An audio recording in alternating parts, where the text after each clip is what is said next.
You're listening to AI Podcast, where headlines meet depth. नमस्कार।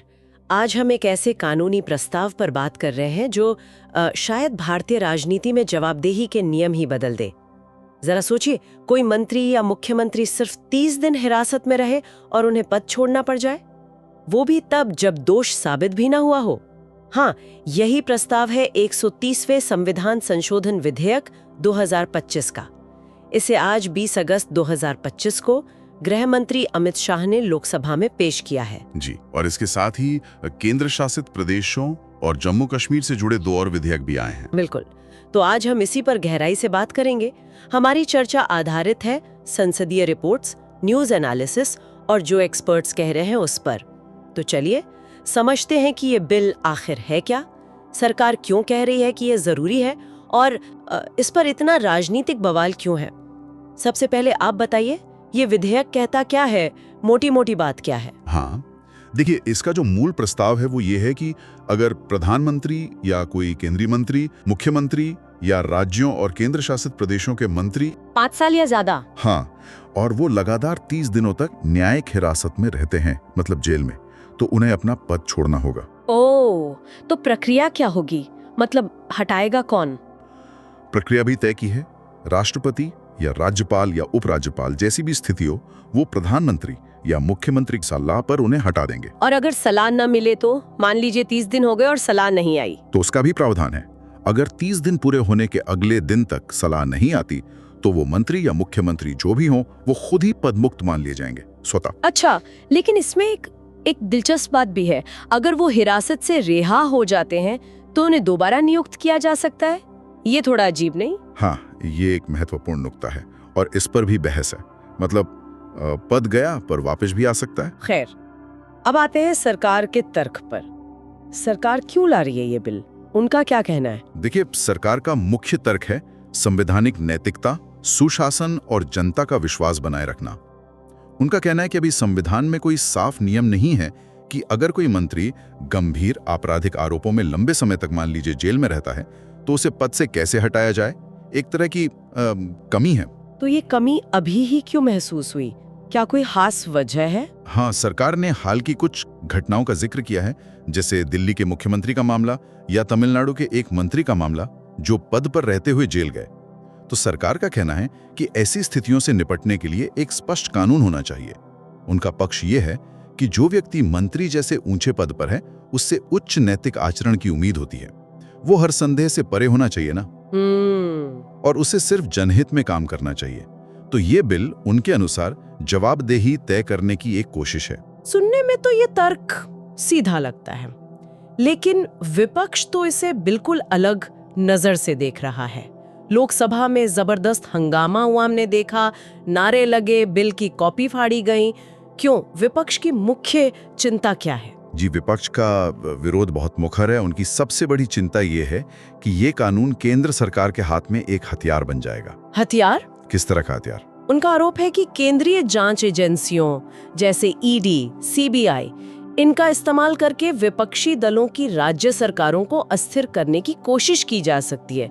मतलब किसी भी मंत्री को गिरफ्तार करवा दिया 30 दिन के लिए और सरकार संकट में आ गई। अच्छा, तो ये राजनीतिक दुरुपयोग का डर है। हाँ, और सिर्फ राजनीतिक नहीं, बल्कि वो इसे कानूनी सिद्धांतों पर भी हमला बता रहे हैं। वो कैसे? उनका कहना है कि ये निर्दोष जब तक दोषी साबित न हो, जो कानून का एक बुनियादी सिद्धांत है, उसके खिलाफ है। क्योंकि पद से हटाना सजा मिलने पर नहीं, सिर्फ गिरफ्तारी और 30 दिन की हिरासत पर हो रहा है। बिल्कुल, इसी आधार पर कई नेताओं ने इसे अनुच्छेद 21 यानी जीवन और व्यक्तिगत स्वतंत्रता का अधिकार और कानून के शासन का उल्लंघन कहा है। हाँ, मैंने सुना इसे लोकतंत्र और संघवाद पर हमला भी कहा जा रहा है। कुछ ने तो भारत को पुलिस स्टेट बनाने की बात कही या गेस्टापो तक से तुलना कर दी। ममता बनर्जी ने इसे सुपर इमरजेंसी कहा। जी, और कांग्रेस के सांसद मनीष तिवारी ने तो इसे संविधान के मूल ढांचे पर ही हमला बता दिया है।